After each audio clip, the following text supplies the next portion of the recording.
চলুন আজ veg gravy Manchurian বানিয়ে ফেলি। এর জন্য বাঁধাকপি, গাজর, ক্যাপসিকাম, পেঁয়াজ, স্প্রিং অনিয়ন, লঙ্কা সব কুচি করে একটা বড় বাটিতে নিয়ে নেব। সবজিগুলোতে একটু নুন মাখিয়ে রাখবো।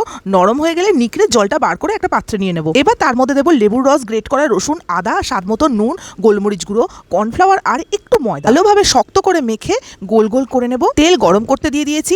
এবার মাঞ্চুরিয়ানের বলগুলো লাল লাল করে ভেজে তুলে রাখবো। সব মাঞ্চুরিয়ানগুলো ভাজা হলে তেল কমিয়ে কড়াইতে গ্রেট করা রসুন আর আদা কুচি দিয়ে দেবো। হালকা নেড়ে নিয়ে পেঁয়াজ কুচি আর ক্যাপসিকাম কুচি দিয়ে গ্যাসের ফ্লেম হাইতে রেখে রান্নাটা করতে হবে। স্বাদ মতো নুন আর গোলমরিচ গুঁড়ো দিয়ে 1 চামচ শেজওয়ান সস, 1 চামচ চিলি সস, 2 চামচ টমেটো সস আর 1 চামচ সয়া সস দিয়ে নেড়ে 1 চামচ কর্নফ্লাওয়ার জলে গুলে দিয়ে দিলাম। পরিমাণ মতো একটু জলও দিয়ে দিলে উঠলে মাঞ্চুরিয়ানের বলগুলো দিয়ে দেবো। 7 থেকে 10 মিনিট পর ওপর থেকে স্প্রিং অনিয়ন, অরিগানো ছড়িয়ে পরিবেশন করে নেব ভেজ গ্রেভি মাঞ্চুরিয়ান। মাঞ্চুরিয়ানের সাথে ছিল এগ চিকেন ফ্রাইড রাইসের রেসিপি আমার চ্যানেলে দেওয়া আছে, দেখে নিতে পারেন। ভিডিওটা ভালো লাগলে like, comment, share and subscribe করে বেল আইকন প্রেস করে সঙ্গে থাকবেন।